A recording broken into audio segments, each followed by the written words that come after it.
여러분 안녕하십니까? 박찬호 교수입니다. 하나님의 말씀을 배우면서도 우리들의 삶은 세상의 가치관을 그대로 가지고 따를 때가 많이 있습니다. 국민복음, 세상을 깨우는 말씀을 통해 세상을 알지 못하는 하나님의 뜻을 바로 알고 그 뜻을 우리 삶에 적용해보는 그런 귀한 시간이 되었으면 좋겠습니다. 오늘도 저와 함께 말씀 나눌 세 분 제 앞에 자리해 주셨는데요. 반갑습니다. 안녕하세요. 반갑습니다. 네, 잘 지내셨습니까? 네. 예, 고린도전서 1장에 대한 내용, 1장 1절부터 9절까지 얘기를 했고 이제 분열에 대한 얘기를 글로의 시편으로 들었다는 얘기를 하고 십자가를 1장 18절부터 얘기하고 이 이야기가 이제 2장 1절부터 5절까지 쭉 이어집니다.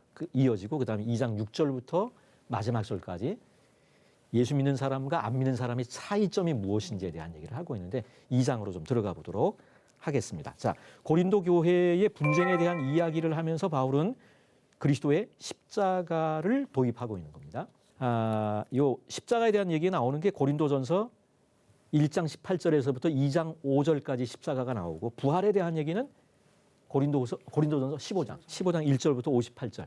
그래서 그리스도의 십자가와 부활의 복음 안에서 교회가 하나됨을 이루어야 된다라고 하는 게 고린도전서 전체의 주제라고 생각하시면 될 것 같아요. 오늘 본문은 이제 고린도전서 2장인데 하나님의 지혜요 하나님의 능력인 이 그리스도의 십자가를 어떻게 전해야 되는지를 말씀하고 있는 게 2장 1절에서 5절까지의 내용이다 생각하시면 됩니다.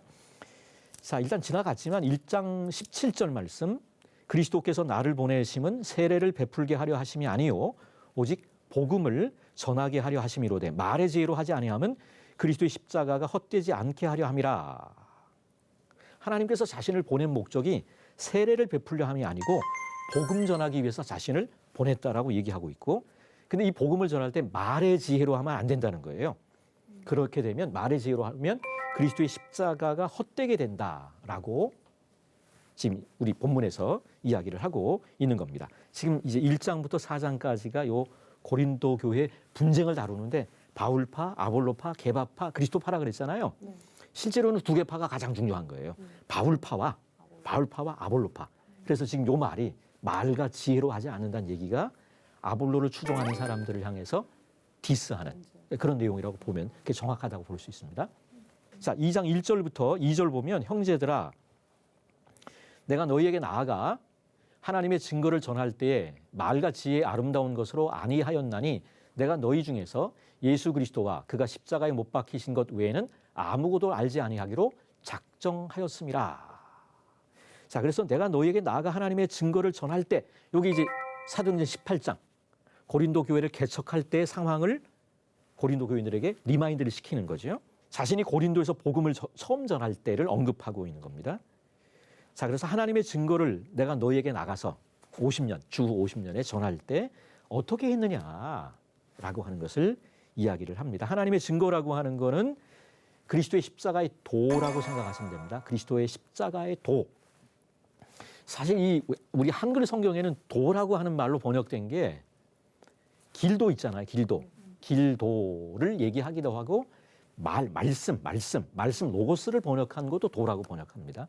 십자가의 도가 길이 아니에요. 그거는요. 로고스입니다. 십자가의 로고스가 이렇게 돼 있고 그래서 이 도라고 하는 것이 길 우리가 그리스도인들이 걸어가야 할 길, 다윗의 길, 여로보암의 길 이게 역사서를 이해할 땐 굉장히 중요하잖아요. 우리가 어떻게 걸어가야 됩니까?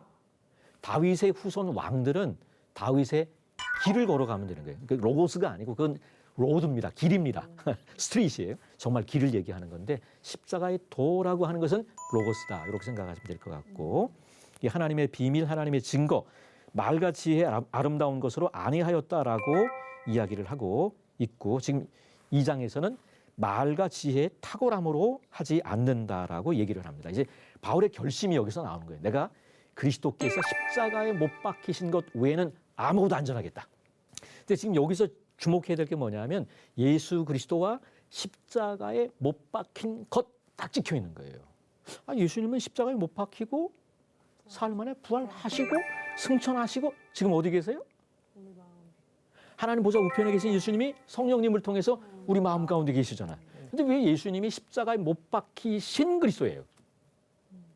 이 의도적이라고 생각이 됩니다. 탁 고정되는 거는 왜 그러냐?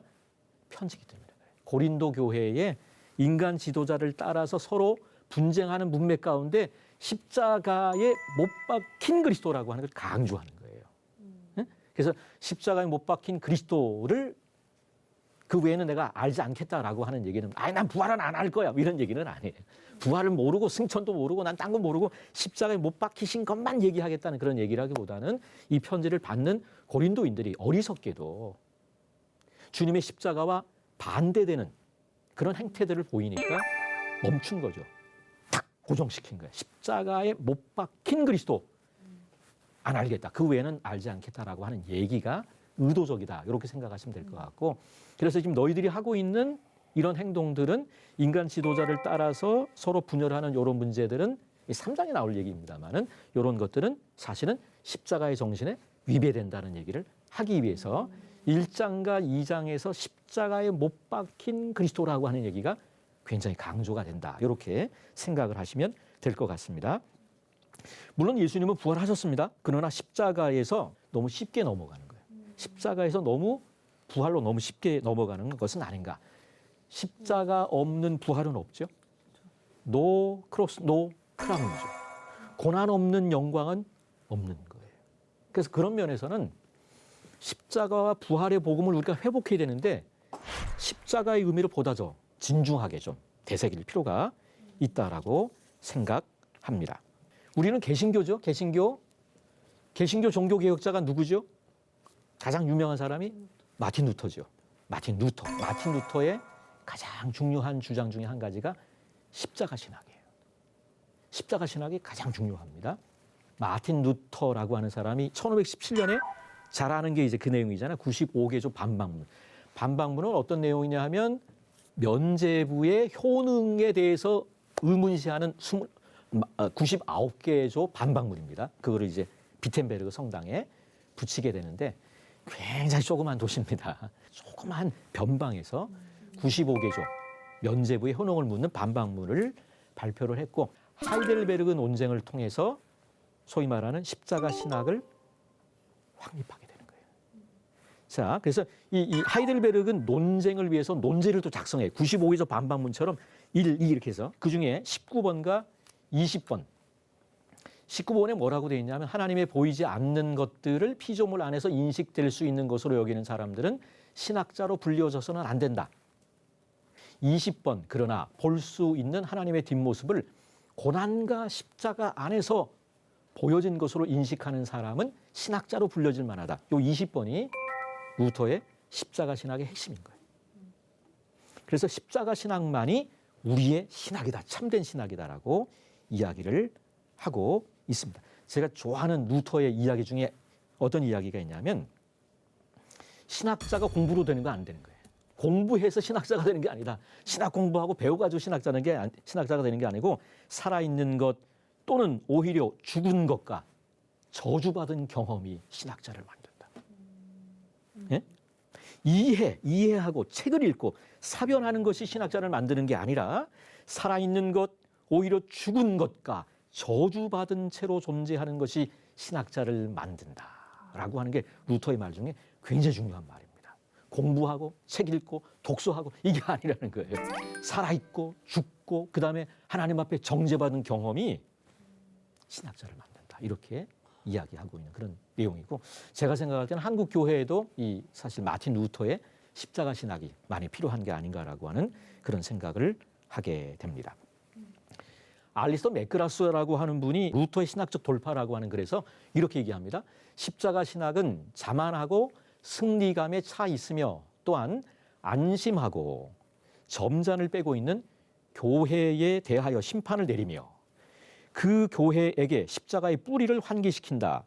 교회의 매우 약함 안에 교회의 가장 강력한 능력이 놓여 있다. 십자가에 달리시고 숨어 계신 하나님은 그의 능력을 분명한 약함 뒤에 놓아두고 계신 하나님이시며 그의 지혜를 명백한 어리석음 뒤에 놓아두고 계신 하나님이시다. 그러므로 십자가의 신학은 지금처럼 기독교의 약함과 어리석음에 절망한 사람들을 위한 희망의 신학이다. 교회의 성공은 고사하고 어떻게 살아남을 것인가를 고민하는 시대 가운데 이 루터의 십자가 신학이 해답이 된다라고 얘기를 하고 있는데 영국 교회를 생각하고 썼는데 읽으면서 저는 지금 우리 한국 교회 처한 현실하고 너무 딱 매치가 된다라고 생각을 했습니다.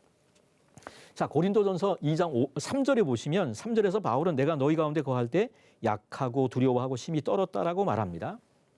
고린도에서 전도할 때 상황이라고 하는 게 굉장히 어려웠던 걸 볼 수 있어요. 가는 곳마다 복음을 전하면 반대가 있고 핍박이 있는 건 당연한데 이 고린도에서 겪었던 상황은 그것 넘어서는 어떤 어려움이 있었던 것 같고 자세한 내용은 알 수가 없습니다만은 사도행전 18장 9절부터 11절에 보면 밤에 주께서 환상 가운데 바울에게 말씀하시되 두려워 말며 이렇게 두려워했던 것 같아요, 바울이. 그러니까 두려워 말며 침묵하지 말고 말하라. 두려워하지 말며 침묵하지 말고 말하라. 내가 너와 함께 있음에 어떤 사람도 너를 대적하여 해롭게 할 자가 없을 것이니 이는 이 성중에 내 백성이 많음이라 하시더라. 1년 6개월을 머물며 그들 가운데 하나님의 말씀을 가르쳤다라고 이야기를 하고 있는 겁니다. 하나님께서 주님께서 환상 가운데 나타나셔서 두려워하지 마. 담대하게 복음 전해. 이 성중에 내 백성이 많아. 이렇게 말씀해 주시는 거예요. 이런 경험 하고 싶으시죠? 이건 놀라운 경험인 것 같아요.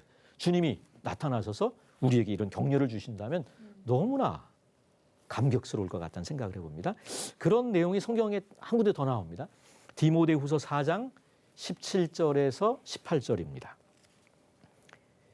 주께서 내 곁에 서서 나에게 힘을 주심은 나로 말미암아 선포된 말씀이 온전히 전파되어 모든 이방인이 듣게 하려 하심이니 내가 사자의 입에서 건짐을 받았느니라. 지금 사형을 기다리고 있는, 처형을 기다리고 있는 마지막 서신이라 그러잖아요.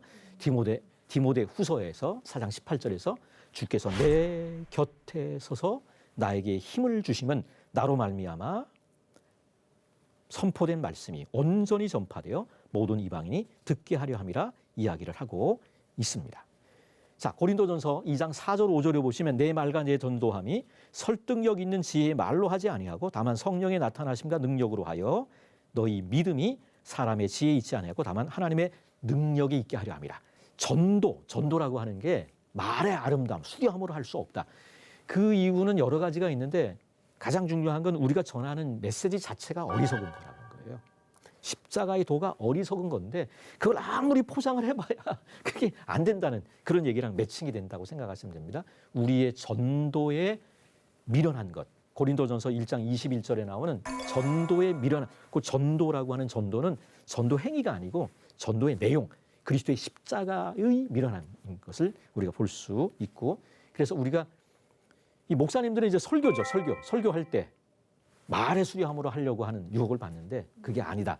말의 현란함, 수사학, 그게 다가 아니다라고 하는 것을 이야기하고 있다. 이렇게 생각하시면 되리라고 생각합니다. 오늘 우리 시대의 가장 큰 문제가 뭘까요? 제가 생각할 때는 믿는 자와 안 믿는 자가 차이가 별로 없는 것 같아요. 구별되지 못한 게 가장 큰 문제인 것 같고, 지금 고린도전서 2장 16절, 6절에서 16절까지에서는 성령이 있는 사람과 성령이 없는 사람이라고 얘기를 하고 있다. 그게 가장 중요한 거다. 성령이 우리의 가운데 있고, 그래서 하나님께서 우리에게 은혜로 주신 것들을 우리는 아는 사람들이고, 안 믿는 사람들은 성령이 없는 사람들이기 때문에 하나님께서 우리에게 지혜로 가르쳐 주시는 내용들을 모르는 사람이다. 이게 이제 2장 6절에서 16절의 얘기라고 생각하시면 될 것 같습니다. 자, 혹시 들으시면서 질문하실 내용이 있으시면 질문하면 좋겠습니다. 제가 우연히 다큐멘터리를 통해서 봤는데 그냥 그 십자가에 예수님께서 달리시는 과정들, 그리고 그때의 형벌에 대해서 이렇게 봤거든요. 그래서 우리가 얘기하는 예수님께서 우리의 죄를 대신해서 십자가에 달려 돌아가셨다는 걸 오늘 우리가 그 십자가의 고난을 함께 나눈다는 건 실제로 우리 지금 이 시대에 살고 있는 기독교인들이 구체적으로 어떤 행동 양식을 갖는 것이 그 십자가의 길을 따라가는 것인지 좀 구체적으로 알고 싶어요. 어떻게 해야지 그 십자가를 함께 예수님과 질 수 있을지. 굉장히 어려운 질문. 사실 이제 구체적으로 적용하는 게 중요한 것 같고요. 십자가를 우리의 삶 속에 구체적으로 실행한다는 것에 대한 가장 좋은 예는 사실은 우리 고린도전서보다 베드로전서에 있는 것 같아요. 제가 생각할 때. 내용은 이렇습니다. 어떤 내용이냐 하면 내가 의도 터졌어. 맞을 짓을 한 거잖아요. 그럼 억울합니까? 억울하지 않습니까? 덜 억울하죠. 내가 맞을 짓을 했는데 매를 벌었는데 뭐. 근데 베드로전서에서는 맞을 짓을 해서 맞으면 그거 별거 없다. 그거 뭐 아무것도 없는데 애매하게 고난받는 거예요. 그런 일을 겪어보셨는지 모르겠어요. 분통이 터지는 거예요. 내가 뭘 잘못했다고 그럴 때 기뻐하래. 이거 어려운 거예요. 저도 그런 일을 겪어봤거든요. 그래서 그때 제가 느낀 게 뭐냐면 법은 멀고 주먹은 가까운 거야. 하나님 말씀 잘 알죠. 애매하게 고난을 받아도 십자가를 생각하고 참으면 주님의 고난에 동참하는 거예요. 거기서 이제 능력이 나타나는 건데 대부분 거기서 주먹대로 하죠. 말씀대로 안 하죠. 우리가 아는 머리로만 알고 그게 근데 너무 전 한 달 걸리더라고요. 그 애매한 일을 당했는데 여기 막 뚜껑이 열리는 거예요. 막 열리는데 그리고 머릿속에 알아. 애매하게 고난받아도 십자가를 생각하고 참으면 그게 복되다는 걸 아는데 안 되는 거예요. 한 달 정도 지나니까 이제 감정적인 게 격동하던 게 가라앉으면서 마음의 평화가 찾아오게 되더라고요. 왜 교회로 모였는지 이거 훈련하라고 모인 거 아니겠어요? 애매하게 고난받는 훈련을 교회에서 해라. 운동 경기로 말하면 저는 단체 경기가 그리스도인의 삶이라고 생각해요. 경기로 말하면 축구 경기라든가 아니면 테니스로 말하면 복식이 되든지 혼자 하는 게 아닌 것 같고 다수가 하는 단체 경기인데 교회를 통해서 고슴도치와도 같은 우리들이 성품의 훈련을 하고 십자가를 참고 그리스도의 고난에 동참하는 걸 배우라고 교회 공동체를 묶어놨는데 이걸 모르는 거죠. 모르니까 서로 물고 뜯는 거죠. 피차 물고 뜯으면 피차 멸망한다. 이런 얘기를 듣게 되니까 그런 면에서 구체적인 교회 현장 속에서 저는 이게 훈련이 될 필요가 있다고 생각합니다. 대답이 됐는지 모르겠어요. 네네. 혹시 다른 질문? 저는 사실 어떻게 십자가를 지는 삶을 살 수 있을까요? 하나님께 그렇게 질문을 한 적이 있었어요. 근데 생각보다 너무 가까운 곳에 있는 거죠. 예를 들면 뭐 엄마가 설거지를 하고 있다. 그러면은 귀찮고 너무 힘든데 그냥 마음이 걸리는 거예요. 그냥 엄마 좀 도와주자. 나 힘든데. 뭐 이렇게 도와준다든지. 그래서 십자가를 진다는 건 어쩌면 정말 막 순교를 하고 막 대단하게 거창한 게 아니라 그냥 내가 있는 자리에서 내가 손해 보는 것 같아도 내가 좀 힘들어도 그냥 좀 참아주고 좀 더 내가 섬기고 그런 삶을 사는 것 자체가 하나님 보시기에 너의 십자가를 잘 지고 있구나. 너가 좁은 길을 잘 걸어가고 있구나라는 그런 말씀을 하시지 않을까. 약간 그런 생각이 좀 들더라고요. 이 말씀을 듣는데. 이게 완전히 지금 두 형제 자매님께서 저의 강의에 부족한 부분을 다 보충해 주셨습니다. 정말 중요한 말씀인 것 같아요. 근데 너무 그거를 안 시키는 것 같아요. 저도 청년들을 이제 유학 가기 전에 지도를 해봤는데 너무 연약하게 크는 거예요. 근데 한두 말씀이라도 자기를 꺾고 이렇게 훈련하는, 순종하는 훈련을 하면 거기서 이제 말씀의 어떤 능력을 경험하게 되면 삶이 달라지는데 그런 면에서 아주 중요한 말씀들을 나눠주신 것 같습니다. 예, 지금까지 알아본 내용을 토대로 오늘날 한국 교회의 영적인 권세가 회복되기를 기도하며 다음 시간에 이어서 고린도전서 말씀을 나누어 보도록 하겠습니다. 이상으로 마치도록 하겠습니다. 고맙습니다. 네, 감사합니다. 감사합니다.